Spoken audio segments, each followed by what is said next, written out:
Praise the lord. Hallelujah. Good morning. క్రీస్తునందు ప్రియులారా, ఈ ఉదయ కాలంలో మరొక నూతన వాగ్దానంతో మనము ఈ రోజును ప్రారంభించుకుందాము. ఈనాటి దేవుని వాగ్దానము సామెతల గ్రంథము 8వ అధ్యాయము 21వ వచనము. నన్ను ప్రేమించు వారిని ఆస్తికర్తలుగా చేయుదును, వారి నిధులను నింపుదును. ఇలా మనము దేవుని ప్రేమించే వారమైనప్పుడు ఆయన మనలను ఆస్తికర్తలుగా చేస్తాడు, మన నిధులు నింపుతాడు. కనుక పిల్లరా, మనము దేవుని ప్రేమించే వారంగా ఉండాలి.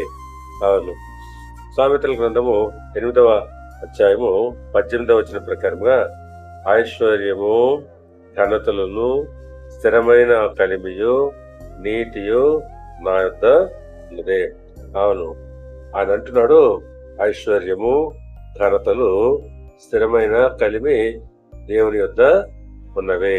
కాబట్టి మనము దేవుని ప్రేమించగలిగినప్పుడు తప్పకుండా ఆయన తన బిడ్డలకు ఐశ్వర్యమును, ఘనతలు అనుగ్రహిస్తాడు.